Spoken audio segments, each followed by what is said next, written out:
And first of all, welcome and thank you for partnering with us for this series and to talk about the issues surrounding the LGBTQ community. You will be unpacking this a little bit more for us now in this introduction to the series as to who we can expect to be our guests. I think we've got 5 episodes to look forward to, including this one. And we're going to be talking to a range of people and a range of topics. But I'll let you speak to that in just a moment. But why don't we begin with a little bit of background for those who are not familiar with Athlete Ally, to explain the work that you do in the first place and the background, how it all began. Absolutely. And I just want to thank you again so much for letting us curate this series with you. We're super excited about the guests that we have lined up. So I'm just so excited to tune in myself and watch all these amazing folks you're going to be chatting with. So I'm the Director of Policy and Programs at Athlete Ally. And at Athlete Ally, we work to end homophobia and transphobia in sport and to activate the athletic community to use their leadership to champion LGBTQ equality. And we do that in 3 primary ways. So the first is through education. Many of us involved in sport know that the folks that have the most power and influence in sport are often educated the least about LGBTQ respect and inclusion issues. So the education work is really focused on making sure coaches, teams, leagues, individual athletes have that training on LGBTQ respect and inclusion. And so that work takes a number of different forms. It's training on college campuses. We have a very close partnership with the NBA where we do a number of junior NBA coaches trainings. We've trained every incoming rookie for the past 4 years with Jason Collins. And we recently launched an online curriculum called Champions of Inclusion. That's free, it's accessible to everyone. And we're really excited about that resource because we wanted to make sure that cost and geography were not a barrier to really comprehensive LGBTQ respect and inclusion education in sports. And then the second major piece of our work is focused on sport policy. The reality is, Chris, that the policies that govern sport don't actually reflect the diversity of people playing sport. So we do work with teams, leagues, sport governing bodies on ensuring that their sport policies are as inclusive as possible. Just to continue that theme, I'm curious as to when you actually started this journey with Athlete Ally, when it was actually founded. And I think that's an interesting piece of the history of this because it's never been more relevant, really, has it, for the issues that you're facing right now? No, you're absolutely right. And let me answer that in just a quick moment because I do want to briefly talk about the third pillar of our work because it's directly related to all the amazing folks you're going to have on the program, which is focused on athlete activism. So we have an amazing athlete ambassador program. You're going to speak to several of our ambassadors throughout the next couple of weeks. And we do a lot of connecting and convening work with those folks to make sure that they are connected to the right organizations so they can use their platform to speak up and out on different social justice issues that are of importance to them. To your question about the origin story of Athlete Ally, this is one of my favorite stories within our work. So our executive director, Hudson Taylor, was a rare breed of Division I wrestler and thespian. He's a theater major at the University of Maryland. And as he went through school, went through this really intense wrestling program, he began to see the very different ways in which LGBTQ respect and inclusion were dealt with in the theater world versus the sports world, and the incredible homophobia, transphobia, sexism that appeared in the sports world on a daily basis. And so as Hudson was wrestling, as he was being politicized in school, he made the decision to wear a marriage equality sticker on his wrestling headgear. And he received pushback from some teammates. His coach was approached by a reporter, and the reporter said, "Hey, is it okay if I interview your athlete?" Hudson's coach, who he would later find out was closeted at the time, said, "Yes, let me talk to my athlete." Hudson does the interview, and at the end of the interview, Hudson says, "You can share my email address. I want to talk. I want to have conversations, which if you know Hudson, that's very, very Hudson. I don't think any of us watching would probably share our email address, especially in this day and age with a reporter. But the incredible thing, Chris, was when Hudson woke up the next morning, he woke up to over 2,000 emails from coaches, closeted athletes, people who said, you know what, I'm going to try out for my wrestling team. I'm going to get more involved in sports. And Hudson thought, okay, this is incredible. I am a wrestler at the University of Maryland. Imagine if I was an NFL player. Imagine if I was an entire team, league, sport governing body that was taking a stand on building inclusive environments for LGBTQ athletes. Imagine what that impact could be within sport, but also society as a whole. And that's how the organization was born. Well, that's a great story, and as I said, there's never been more relevance to the issues that you're facing right now. And I think we've seen an arc, a storyline to this, but I think it seems to be coming to a critical head in terms of way society addresses LGBTQ issues in society as well as, of course, in sport. Let's talk a little bit about the issues that are currently on your desk, Anne, right now. Sure, absolutely. I think there are a few. One of the major issues that we're seeing come up in sport is participation of trans athletes in sport, and what does fairness in sport actually look like in equal participation for all athletes. And I think connected to that, we often see a conflation of trans and intersex people and athletes. And so when we think about, for example, the Caster Semenya case, there has been some really tough rhetoric out there that is almost pitting trans communities and intersex communities in sport against one another. And so Caster's case that we spoke about a little bit last year was heard this month at the highest court of sport. And, we will hear the final ruling for that case, hopefully by the time you speak with our last guest, who's an expert on that topic in May. So Caster's case is definitely also very much on our radar. And I think, another major piece of work we're focusing on this year is cultivating student-athlete activism and making sure that the student athletes in our network have the skills to be leaders in their communities, to cultivate their own activism and really feel connected to one another. So that kind of movement building lens approach to the work. And what is the infrastructure of the organization then? You mentioned, obviously, your director of policy and programs, your staffing and the network that you have, the board. Talk us through that a little bit so we get a sense of the scale of this and the reach that you have globally. Sure, absolutely. So we have a director of development and a development associate. That's our amazing, mighty development team. And then a chief of staff, communications manager, and we are also hiring for 2 additional positions. One will be a research-focused position to extend our work on the Athletic Equality Index, which was an index we published in 2017 that ranks and reports on the LGBTQ inclusiveness or lack thereof of all 65 schools within the NCAA Power 5 conferences. And the idea is to scale that report. So we're this year doing all Division I, and then hopefully, fingers crossed, all NCAA institutions, because one of the pieces too, Chris, that I think is important to note when we talk about LGBTQ issues in sport and this wave of activism is we don't have enough data about the experiences of LGBTQ athletes, of LGBTQ youth in sport. We have some data that is really, really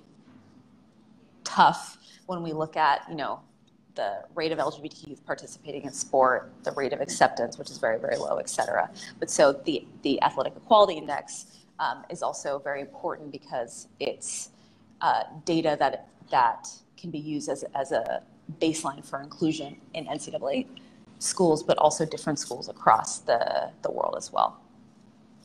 Do you find that your reach is extending then beyond the USA into Canada and indeed in other continents? Yes, absolutely. We do some international work as well. I mean, the Castor case is definitely international, and there have been a lot of conversations at the UN level around that case that we've been involved with as well. So we definitely do work in that international sport world. We also, a big piece of the sport policy work we do is focused on making sure that championship bidding for either an event like the Super Bowl or the World Cup or NCAA championships respects, protects, and promotes human rights. So we were a part of the 2026 United bid work in terms of the risk assessment around LGBTQ issues and really making sure that there was good information in what the United bid team submitted. And we won the bid, so it was an amazing moment. Yeah, certainly a milestone in your history. How are you funded then? How is the organization? Is it a nonprofit? How are you funded? Yes, we are a nonprofit, and we have some institutional funding from foundations, but really primarily most of our funding comes from individual donors who believe deeply in our mission and vision. That's fantastic.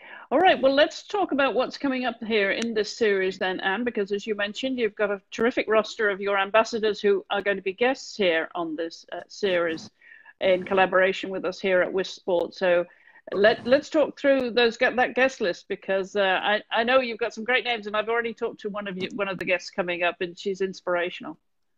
Absolutely. So I'm going to just make sure I have all my dates right, because we have a lot of folks. So next week, which will be April 3rd at the same time, you'll be speaking with Katie Stengel, who is a Utah Royals player. And we got connected to Katie last year because she participated in a fundraising campaign called Playing for Pride that started in the pro soccer community with Austin De La Luz of North Carolina FC.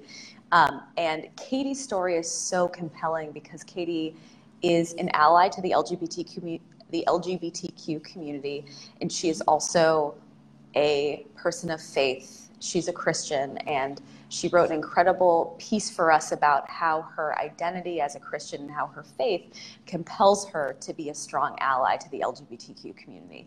And what I think is so inspiring about Katie is far too often LGBTQ issues, LGBTQ rights, and faith are pitted against one another, especially in this country. And they shouldn't be, and they don't have to be.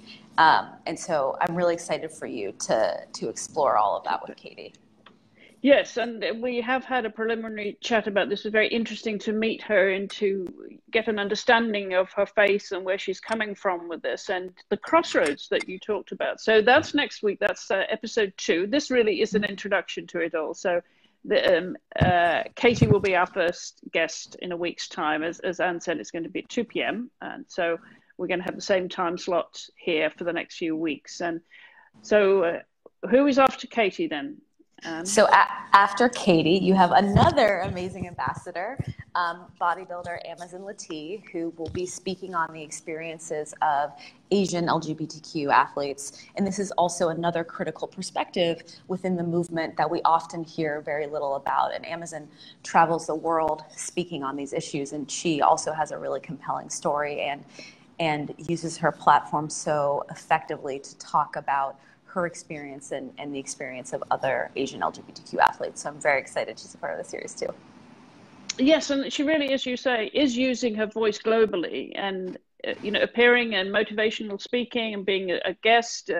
I've talked to her recently by way of introduction to this, and yet it was really interesting to hear the kind of issues that they deal with as Asian LGBTQ athletes. And something that, maybe just in the shadows in terms of the sports society and community that we live in. And we kind of take these things for granted, but they really are in the shadows. So good for Amazon. And we look forward to that conversation with her in a couple of weeks' time. And then the third guest will be another amazing Athlete Ally ambassador, Maya Reddy, who will share her experience as a pro golfer, as a woman of color, and the homophobia and racism she experienced in the world of professional golf. Maya also founded the Gaysian Project, so I'm sure she'll talk a little bit about that. And Maya is also an incredible athlete activist, and that conversation is going to be really compelling as well. Looking forward to that. And then don't we have one more?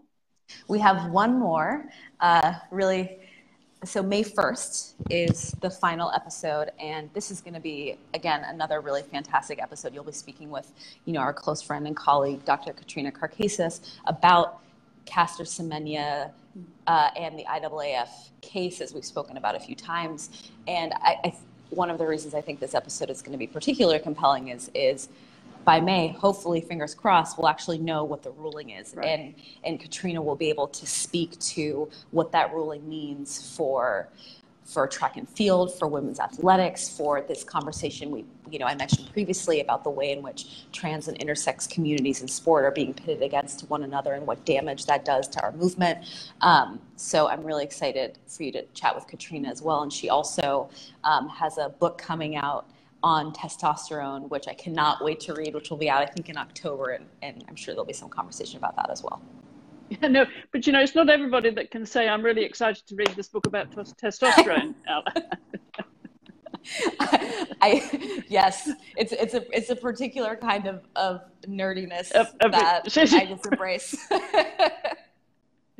It comes with the job. This is all necessary research, I'm sure, to keep abreast of the times that we live in now, that ever-changing times, and certainly when it comes to the International Olympic Committee, the Olympic movement, and Caster, of course, is the case in point. And there are others, and the transgender movement as well. And we recently have been watching the conversation on social media about the difference between sex and gender when it comes to trans athletes, and defending female athletes in this conversation. It need not be a one-way conversation, and it isn't essentially transphobic, as some people are pointing at it to be.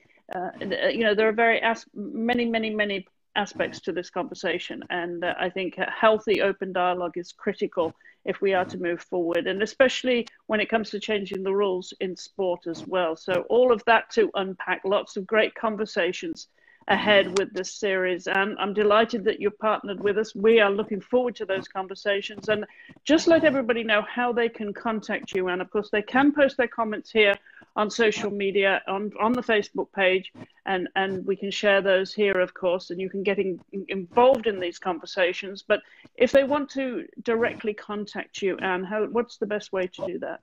So the best way to do that is, a few ways. Definitely via social media, so Twitter, Facebook, Instagram. We are at Athlete Ally on all those channels.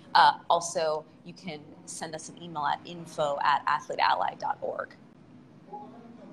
Terrific. All right. Well, as Anne says, next week is going to be our first guest, Katie Stengel, who, if you Google her in the meantime and want to find out more about Katie Stengel, you can see how she kicks a ball. She is a fantastic professional soccer player, and she's great to watch, and we'll be, of course, promoting that a little bit nearer the time. But mark your calendar for a week from today at 2 p.m. Eastern, right here on Face to Face, our Facebook Live show, in partnership with Athlete Ally. And Anne, I want to thank you for taking time out of your day to come on the show and tell us what we can look forward to and how people can find out more about Athlete Ally. Absolutely. And thank you so much again, Chris. I'm so excited for this series, and I hope that your viewers and listeners are as well. We do too. All right. Well, that's it for this episode. Again, don't forget to join us a week from today, right here on Facebook Live, for the first of our guests here in this series. Until then, thank you for watching. Don't forget to post your comments. Follow us on social media at Wisp Sports and join in the conversation. We love to hear from you. Until the next time, thanks for watching, and thanks again to my guest, Anne